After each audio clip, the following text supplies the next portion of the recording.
오늘 여러분께 들려드릴 이야기는 정말 믿기 어려운 실화입니다.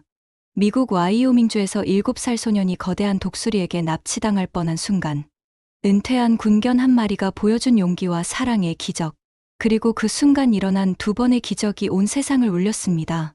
아프가니스탄 헬만드 주의 뜨거운 사막 한복판, 섭씨 40도를 넘나드는 자결하는 태양 아래에서 폭발물, 탐지견 태산이 코를 킁킁거리며 모래바닥을 살펴보고 있었습니다. 진돗개 특유의 날카로운 직감과 연간의 혹독한 훈련으로 단련된 후각이 공기 중에 떠도는 위험한 냄새를 감지해내고 있었어요. 태산의 검은 콧구멍이 벌렁거리면서 화학물질의 미세한 흔적까지 놓치지 않고 있었습니다.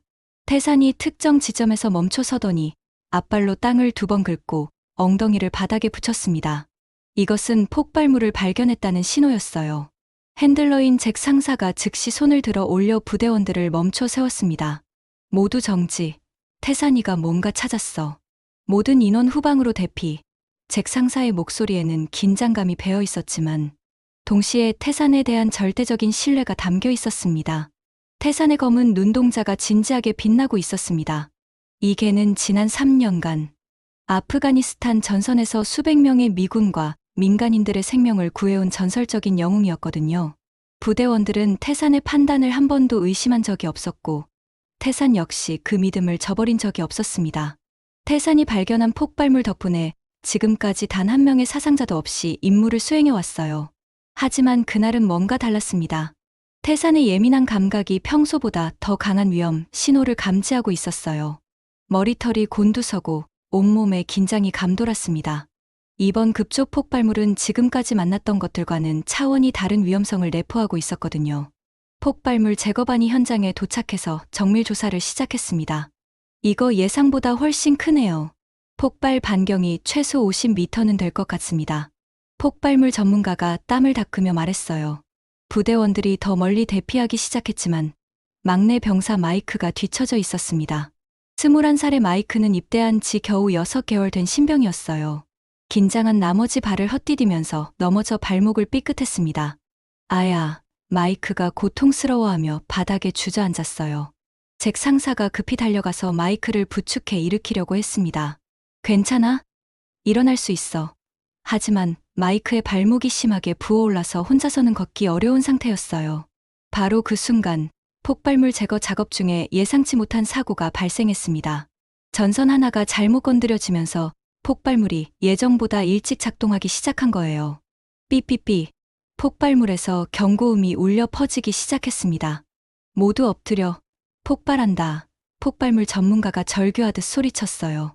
태산은 본능적으로 몸을 낮췄지만 잭 상사와 마이크가 아직 대피하지 못한 상황이었습니다. 잭 상사는 마이크를 업고 뛰어가려 했지만 시간이 부족했어요. 쾌쾅.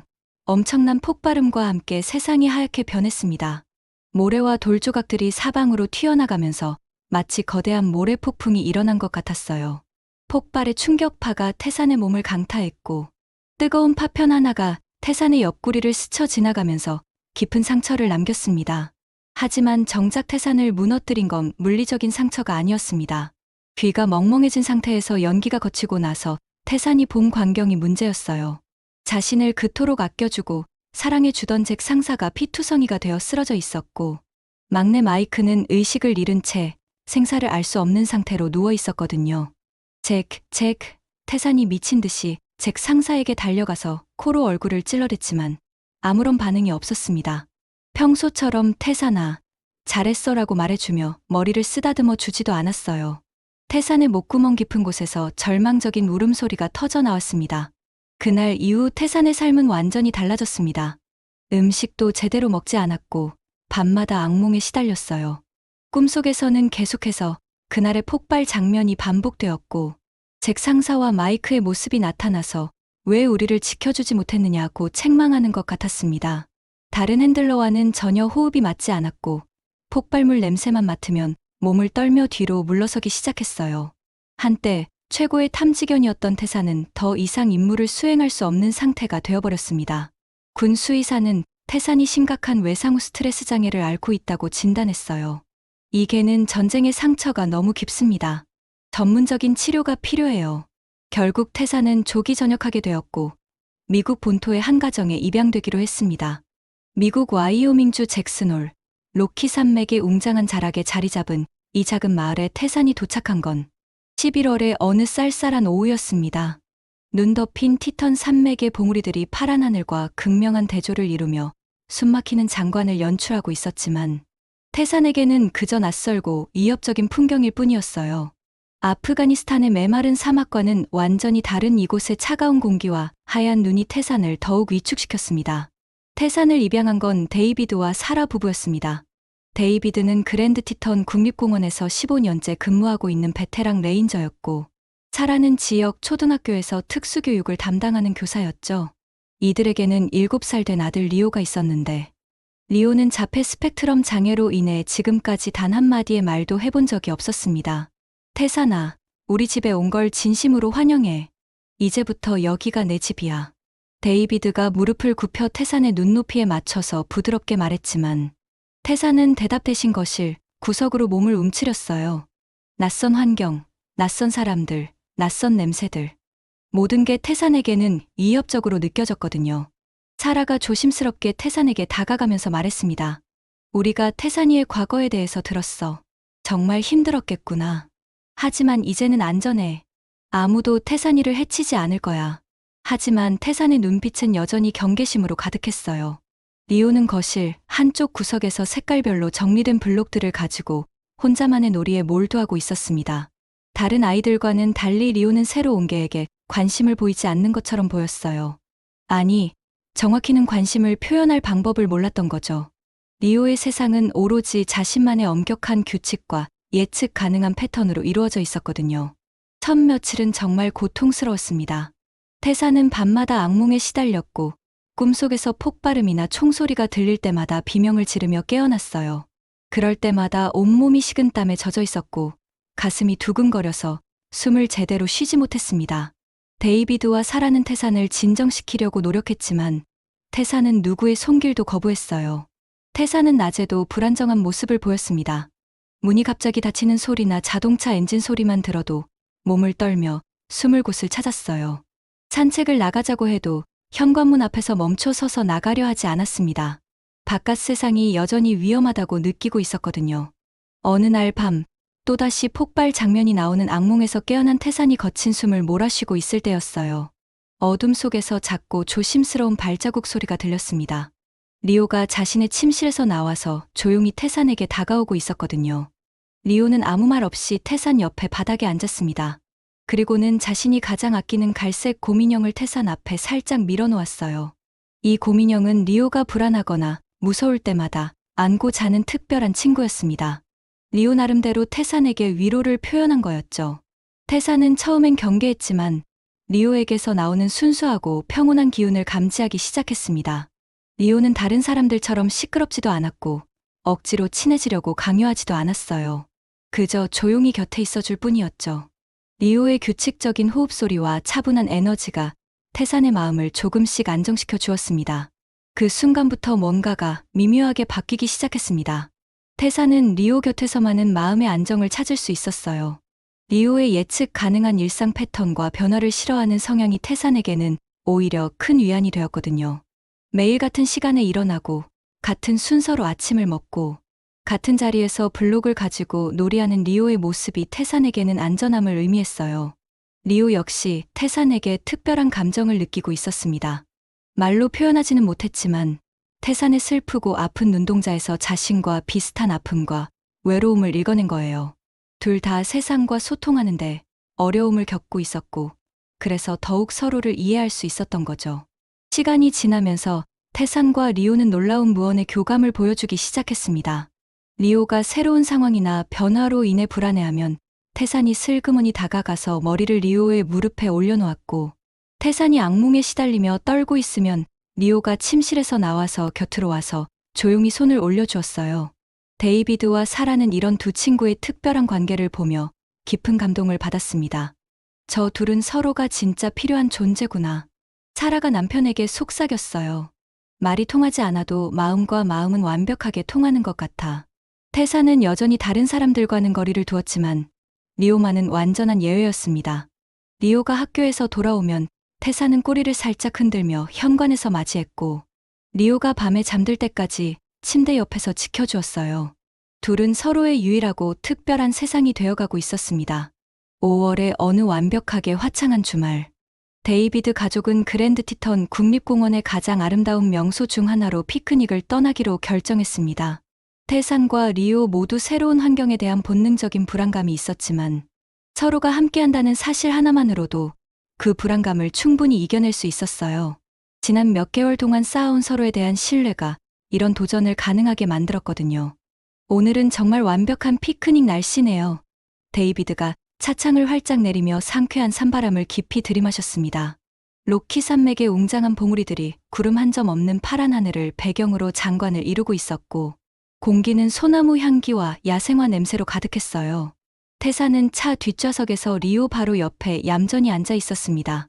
예전 같으면 낯선 장소로 가는 것만으로도 극심한 불안감에 온몸을 떨었을 텐데, 리오가 곁에 있으니 마음이 한결 편안했어요. 리오 역시 태산의 따뜻한 체온을 어깨로 느끼며 평소보다 훨씬 차분한 상태를 유지하고 있었습니다. 차창 밖으로 보이는 풍경은 정말 숨막힐 정도로 아름다웠습니다. 푸른 초원 위에는 온갖 종류의 야생화들이 만개해 있었고, 멀리 눈 덮인 산봉우리들이 햇빛을 받아 반짝이고 있었어요. 엘크와 사슴들이 평화롭게 풀을 뜯고 있는 모습도 보였습니다. 피크닉 장소로 선택한 곳은 잭슨 호수가 완벽하게 내려다 보이는 작은 언덕 위였습니다. 이곳은 데이비드가 레인저로 근무하면서 발견한 숨겨진 명소 중 하나였어요. 멀리 티턴 산맥의 거대한 봉우리들이 호수의 잔잔한 수면에 거울처럼 선명하게 비치고 있었고, 주변 초원에는 인디언 페인트 브러쉬와 루핀 같은 야생화들이 색색깔로 피어 있었습니다. 여기가 바로 아빠가 가장 좋아하는 비밀 장소야. 데이비드가 피크닉 바구니를 차에서 꺼내며 자랑스럽게 말했습니다. 리오야, 태산아, 어때? 정말 예쁘지 않니? 리오는 대답 대신 주변을 신기한 듯 천천히 둘러보았고, 태산은 예민한 코를 킁킁거리며 이곳만의 독특한 냄새들을 차근차근 탐지하고 있었어요. 이곳의 맑고 시원한 공기는 아프가니스탄의 메마르고 뜨거운 공기와는 완전히 달랐습니다.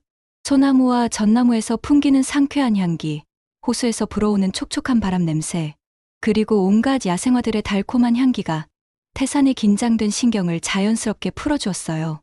사라는 체크무늬 돗자리를 펼치고 정성껏 준비해온 도시락을 하나씩 꺼내기 시작했습니다.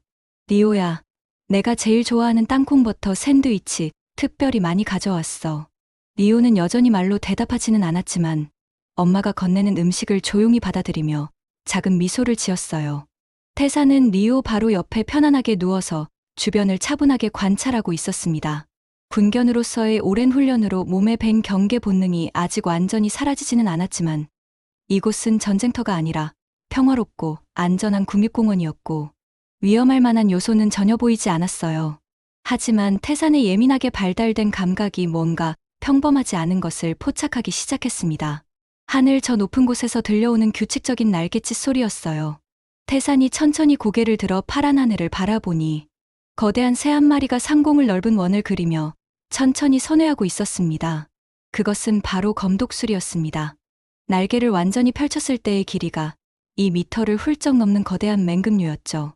이 지역 생태계의 최상위 포식자이자 때로는 작은 동물들에게 생명의 위협이 되는 무서운 존재였어요.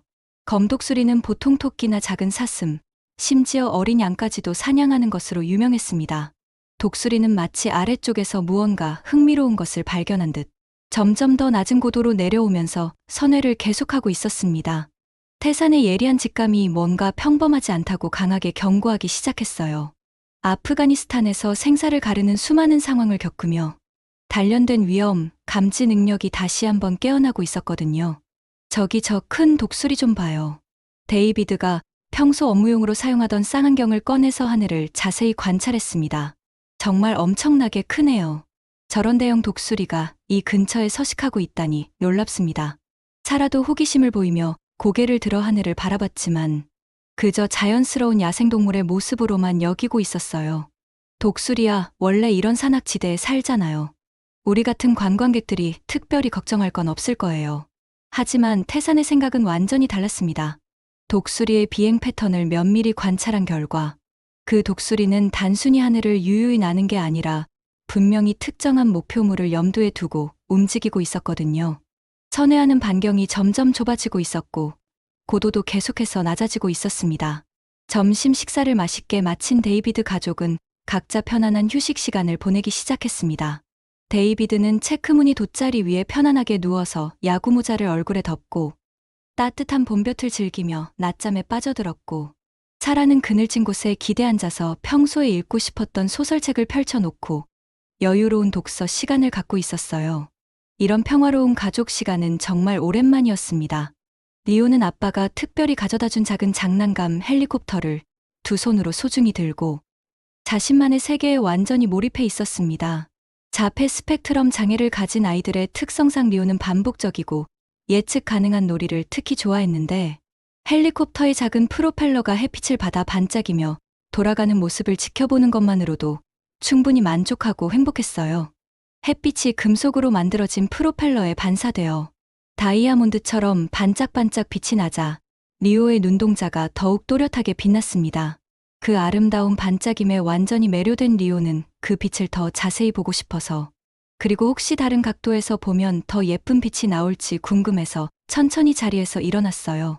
태사는 리오 바로 옆에서 반쯤 잠든 상태였지만 군견으로서 훈련받은 예민한 감각으로 리오의 아주 작은 움직임도 놓치지 않고 있었습니다. 한쪽 눈을 살짝 뜨고 리오가 어디로 향하는지 주의 깊게 확인하고 있었죠. 아프가니스탄에서 단련된 경계심과 보호 본능은 평화로운 이곳에서도 여전히 살아있었거든요. 리오가 반짝이는 헬리콥터를 들고 한 걸음, 두 걸음씩 조심스럽게 걸어가기 시작했습니다. 그 아름다운 반짝임에 완전히 넋을 잃은 리오는 주변 상황이나 자신이 어디로 가고 있는지 전혀 의식하지 못했어요. 오직 그 신기하고 예쁜 빛에만 온 신경이 집중되어 있었습니다. 부모님이 돗자리에서 휴식을 취하고 있는 안전한 장소에서 점점 멀어져 가고 있었지만, 데이비드와 사라는 각자의 휴식에 빠져 있어서 그 사실을 전혀 알아차리지 못했어요. 태산이 본능적으로 불안감을 느끼며 몸을 일으켜 세웠습니다. 리오를 따라가야 할지 말아야 할지 잠시 망설였지만 결국 조용히 일어나서 리오의 뒤를 따라가기 시작했어요. 하지만 리오는 태산이 따라오는 것을 보고 더욱 신이 나서 빠른 걸음으로 앞서 나갔습니다. 마치 태산과 함께 흥미진진한 모험을 떠나는 것처럼 기뻐하면서 말이에요. 문제는 리오가 향하고 있는 방향이었습니다. 바로 언덕 끝에 가파르고 위험한 절벽 쪽이었거든요. 그곳은 수직으로 수십 미터 아래로 떨어지는 극도로 위험한 곳이었지만, 자폐 스펙트럼 장애의 특성상 리오는 그런 위험을 제대로 인식하거나 판단할 능력이 부족했어요. 오직 눈앞에 반짝이는 장난감에만 모든 관심이 쏠려 있었습니다. 태산의 가슴이 점점 더 빠르게 두근거리기 시작했습니다. 아프가니스탄에서 수없이 경험했던 그 특별한 위험 신호가 머릿속에서 강렬하게 울리고 있었어요. 하지만 태산은 리오를 놀라게 하거나 겁을 주고 싶지 않아서 최대한 조심스럽고 자연스럽게 뒤따르고 있었죠. 바로 그때 하늘 높은 곳에서 날카롭고 위협적인 울음소리가 들려왔습니다. 끼익, 끼익, 검독수리가 훨씬 더 낮은 고도로 내려와서 아래쪽에 잠재적인 먹잇감을 면밀히 관찰하고 있었어요. 독수리에 매서우면서도 지능적인 눈이 반짝이는 장난감을 든 작은 인간을 정확히 포착했습니다. 리오의 작은 체구와 혼자 떨어져서 움직이고 있는 상황을 종합적으로 판단한 독수리는 이것을 절호의 사냥 기회로 인식하기 시작했어요. 자연 상태에서 검독수리는 토끼나 작은 사슴, 때로는 어린 양 같은 동물들을 주로 사냥하는데, 7살 아이의 크기와 무게는 충분히 사냥 대상이 될 수 있는 범위였거든요. 태산이 급히 하늘을 올려다보니 독수리가 명백한 사냥 자세를 취하고 있었습니다.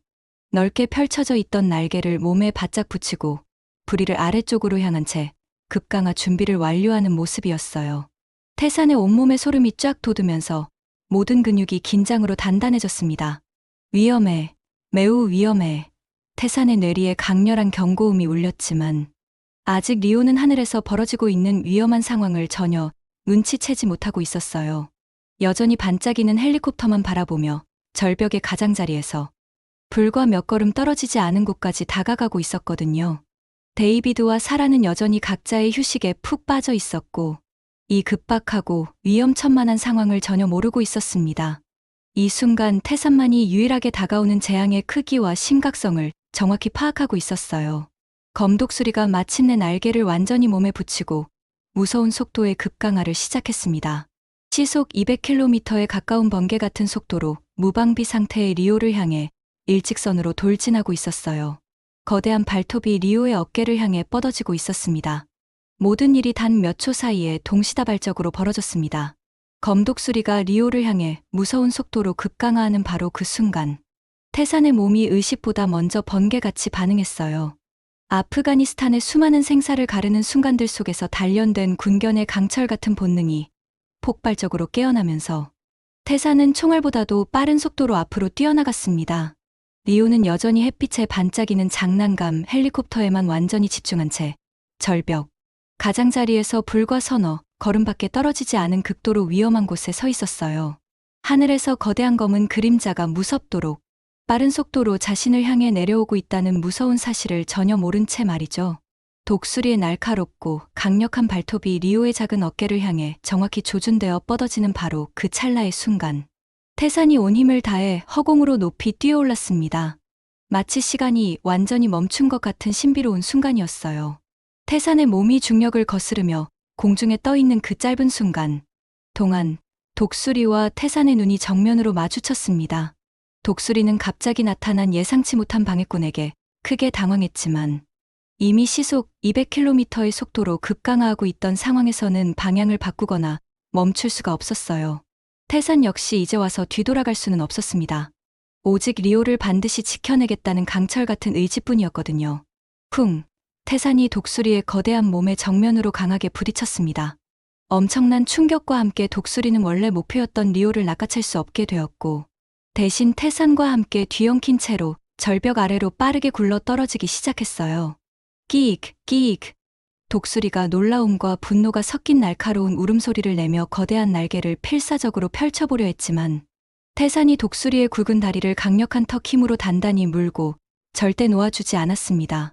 아프가니스탄에서 적과의 격투 상황에서 단련된 군견의 강철 같은 턱 힘이 발휘되고 있었어요. 리오는 갑자기 뒤에서 들려온 크고 무서운 소리에 깜짝 놀라서 황급히 뒤돌아봤습니다. 그리고 자신의 가장 소중하고 사랑하는 친구 태산이 거대한 새와 함께 위험한 절벽 아래로 굴러 떨어져가는 충격적인 모습을 두 눈으로 직접 목격하게 된 거예요.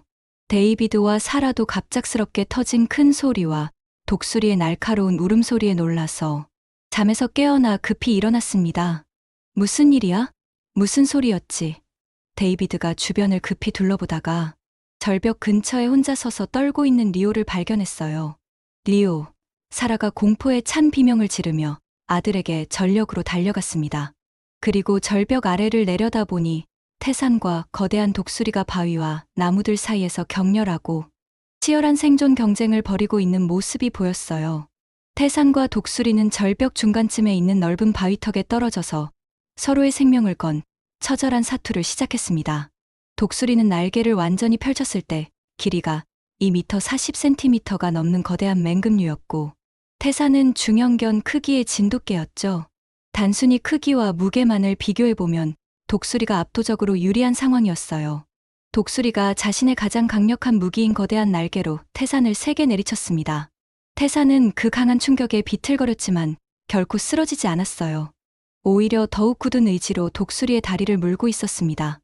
끼익, 끼익.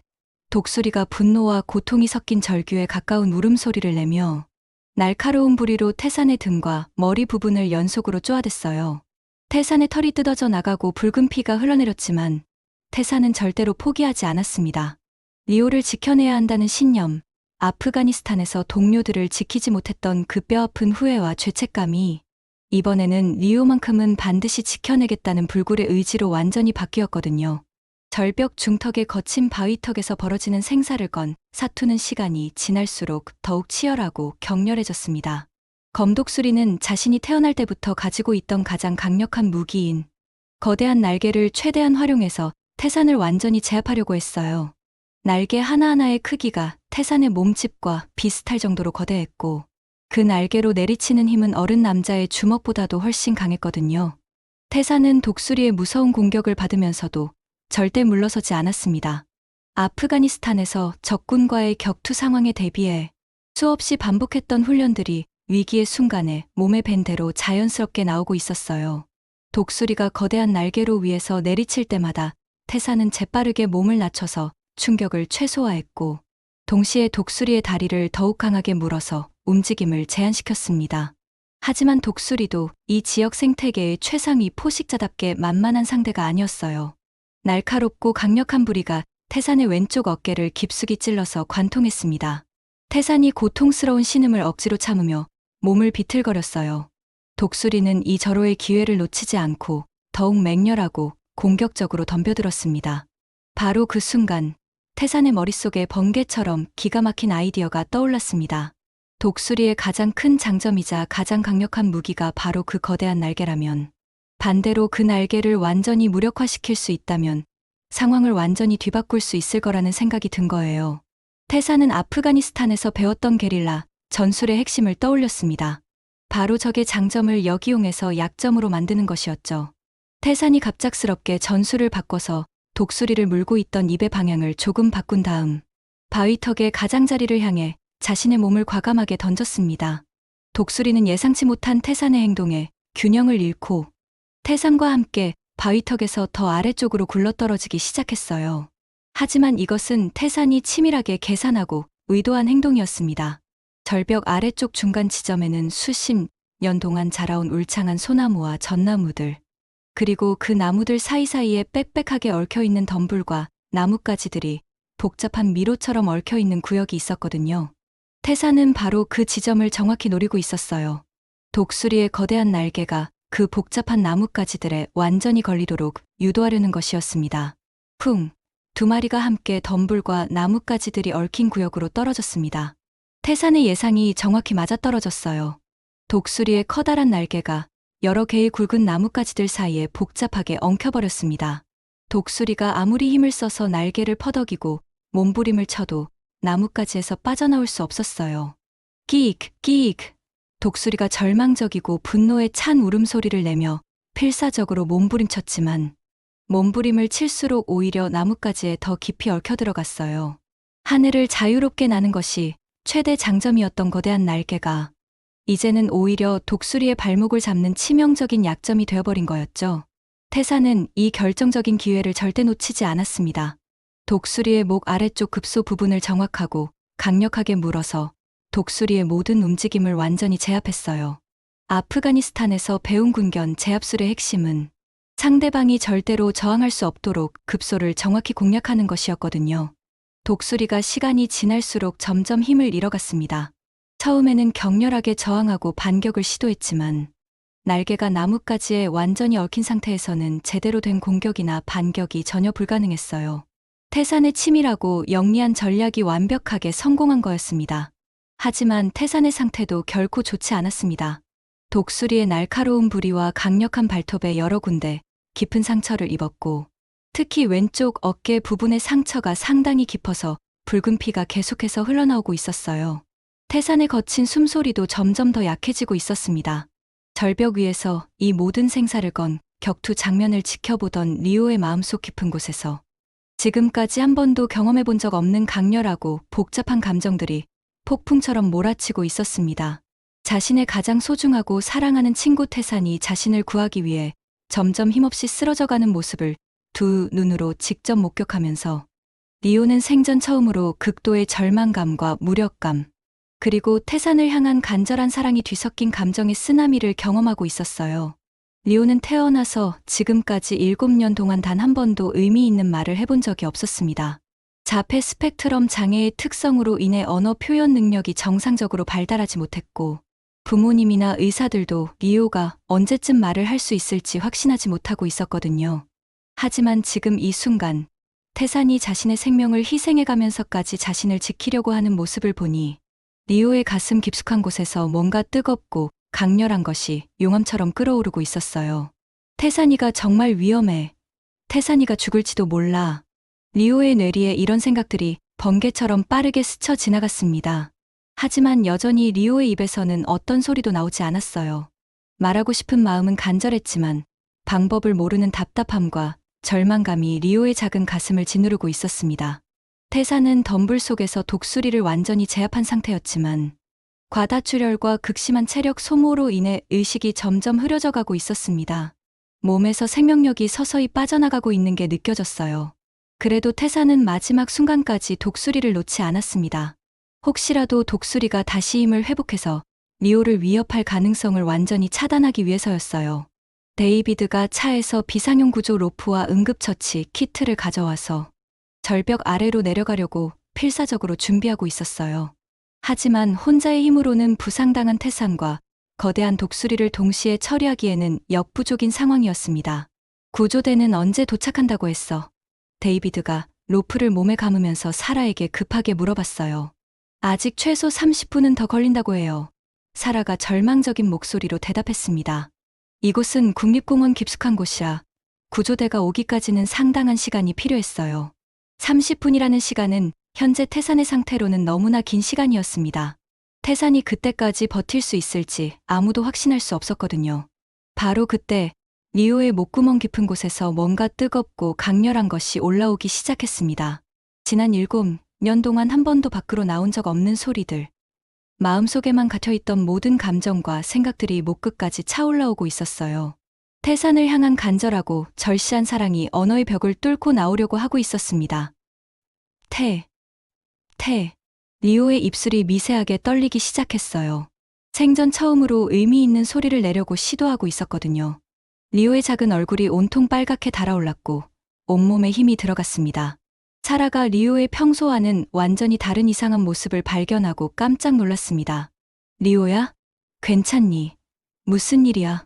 하지만 리오는 엄마의 말을 전혀 듣지 못했어요. 온 정신과 모든 에너지가 절벽 아래에서 죽어가고 있는 태산에게만 집중되어 있었거든요. 태산이 더 이상 움직이지 않는 것 같아서 리오의 가슴이 찢어질 것처럼 아팠습니다. 그동안 리오가 느껴본 감정 중에서 가장 강렬하고 절절한 감정이었어요. 안 돼, 절대 안 돼. 리오의 마음속에서 절규에 가까운 외침이 터져나왔어요. 그리고 마침내 기적 같은 순간이 찾아왔습니다. 리오의 입에서 생애 최초의 말이 명확하고 또렷하게 터져나온 거예요. 태산, 안 돼. 리오의 맑고 간절한 목소리가 절벽과 계곡에 크게 울려 퍼졌습니다. 7살 아이의 순수하고 애절한 목소리였어요. 지금까지 그 누구도 들어본 적 없던 리오의 진짜 목소리였습니다. 데이비드와 사라는 깜짝 놀라서 서로를 바라본 다음 리오를 쳐다봤어요. 자신들의 아들이 생애 처음으로 말을 하는 역사적인 순간을 직접 목격한 거였거든요. 리오가 말을 했어. 우리 아들이 드디어 말을 했어. 사라가 감동의 눈물을 흘리며 떨리는 목소리로 중얼거렸습니다. 하지만 리오는 여기서 멈추지 않았어요. 한번 터진 언어의 벽이 완전히 무너져 내리면서 그동안 마음속에 갇혀있던 모든 말들이 쏟아져 나오기 시작했습니다. 태산아, 일어나. 태산아, 죽으면 안 돼. 리오의 간절하고 절실한 목소리가 계속해서 절벽 아래까지 전해졌어요. 의식을 잃어가던 태산의 귀에도 그 소중한 목소리가 희미하게 들렸습니다. 자신이 그토록 사랑하고 지키고 싶었던 리오의 목소리였어요. 그것도 생애 처음으로 하는 말이었죠. 태산의 흐려져 가던 눈이 천천히 떠지기 시작했습니다. 리오가 자신을 간절히 부르고 있다는 걸 온몸으로 느꼈거든요. 그 목소리 속에는 태산을 향한 순수한 사랑과 걱정이 가득 담겨 있었어요. 태산은 남은 힘을 모두 짜내서 천천히 고개를 들어 절벽 위를 바라봤습니다. 저 위에서 리오가 자신을 향해 작은 손을 뻗고 있는 모습이 흐릿하게 보였어요. 그 순간 태산의 마음속에서도 뭔가 뜨거운 것이 올라왔습니다. 리오의 첫 번째 말을 듣는 순간 태산은 자신이 왜 이 위험한 싸움을 하고 있는지를 다시 한번 명확히 깨달았어요. 아프가니스탄에서 지키지 못했던 동료들에 대한 죄책감이 아니라 리오에 대한 순수한 사랑 때문이었던 거죠. 리오의 생애 첫 번째 말이 절벽과 계곡에 울려 퍼지자 데이비드는 충격과 감동의 물결에 휩싸였지만 동시에 정신이 번쩍 들면서 현실로 돌아왔습니다. 자신의 아들이 인생에서 가장 중요한 순간 중 하나인 첫 말을 하게 된 바로 그 순간에 그 기적을 만들어준 태산이 절벽 아래에서 생명의 위험에 처해 있다는 절박한 현실이 더욱 뼈아프게 다가왔어요. 내가 직접 내려간다. 더 이상 기다릴 수 없어. 데이비드가 구조용 로프를 자신의 몸에 단단히 감고 절벽 아래로 신속하게 내려가기 시작했습니다. 15년간 국립공원 레인저로 근무하면서 쌓은 풍부한 경험과 전문적인 구조 기술이 이런 긴급 상황에서 정말 큰 도움이 되었어요. 리오는 절벽 가장자리에서 계속해서 태산을 간절히 부르고 있었습니다. 태산아, 포기하지 마. 태산아, 나 여기 있어. 한번 터진 언어의 벽이 완전히 무너져 내리면서 리오의 마음속에 있던 모든 감정들과 생각들이 말이 되어 끝없이 쏟아져 나오고 있었어요. 마치 오랫동안 막혀있던 댐이 터진 것처럼 말이죠. 사라는 아들의 기적적인 변화에 감동의 눈물을 멈출 수 없으면서도 한편으로는 태산이 무사하기를 간절히 기도하고 있었습니다. 지난 몇 개월 동안 리오에게 태산이 얼마나 소중하고 특별한 존재인지, 그리고 태산 역시 리오를 통해 얼마나 큰 위안과 치유를 받았는지 누구보다 잘 알고 있었거든요. 데이비드가 로프를 타고 덤불이 우거진 구역에 도착했을 때 태산은 여전히 의식을 잃은 독수리를 제압한 채로 바닥에 쓰러져 있었어요. 독수리는 이미 완전히 기력을 잃었지만 태산은 마지막 순간까지 자신의 임무를 포기하지 않고 독수리를 단단히 붙잡고 있었습니다. 태산아, 정말 잘했어. 이제 괜찮다. 안전해졌으니까 놓아도 돼. 데이비드가 무릎을 꿇고 앉아서 태산의 머리를 부드럽게 쓰다듬으면서 안심시키듯 말했어요. 태산이 힘들게 데이비드를 바라보더니 그제서야 마침내 독수리를 놓았습니다. 리오를 지키라는 자신의 임무가 성공적으로 완료되었다는 걸 확실히 인식한 거였어요. 독수리는 날개에 부상을 입긴 했지만 생명에는 지장이 없는 상태였고 나뭇가지에서 풀려나자마자 비틀거리며 하늘로 날아가 버렸습니다.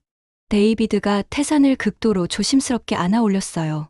태산의 몸 곳곳에는 독수리의 부리와 발톱에 의한 상처들이 있었지만 다행히 생명을 위협할 정도로 심각한 부상은 없어 보였습니다. 아프가니스탄에서의 혹독한 경험과 군견으로서 단련된 강인한 체력과 정신력이 태산을 구해준 거였어요. 로프를 이용해서 데이비드와 태산이 절벽 위로 천천히 올라오자 리오가 눈물을 흘리며 전력으로 달려와서 태산을 꽉 끌어안았습니다. 태산아, 많이 아파. 태산아, 정말 미안해. 나 때문에 다쳤어. 리오의 눈에서 주르르 흘러내리는 투명한 눈물방울들이 태산의 털을 적셨어요.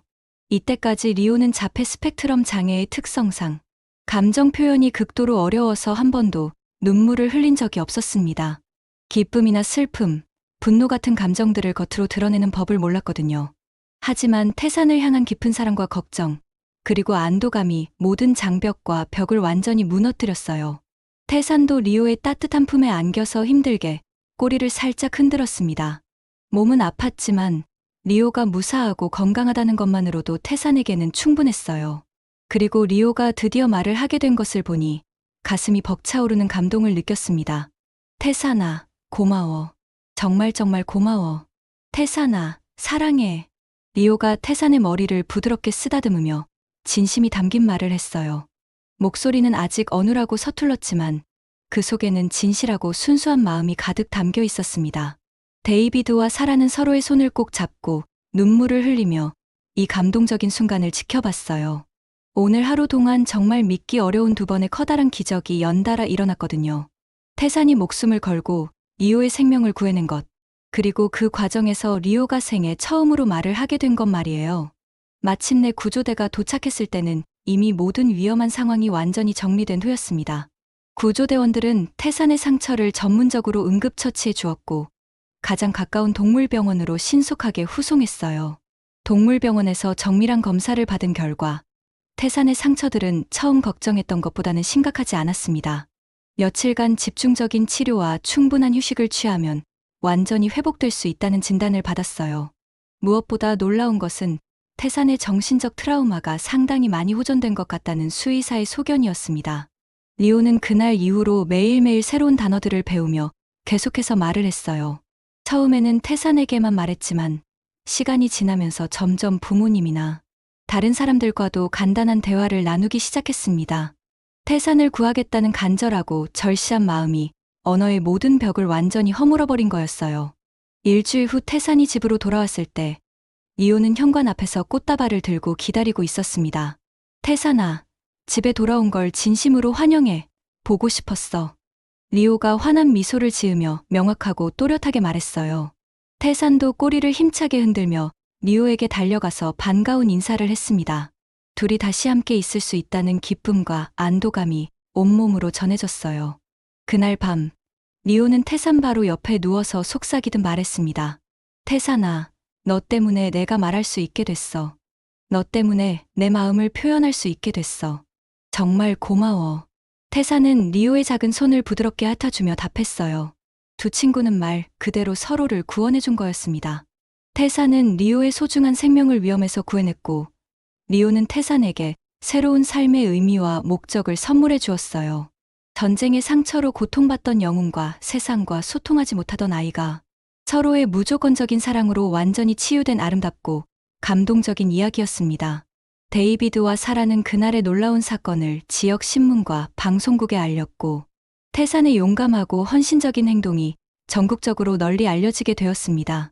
하지만 가장 중요하고 소중한 것은 리오와 태산이 더욱 깊고 특별한 유대감으로 연결되었다는 사실이었어요.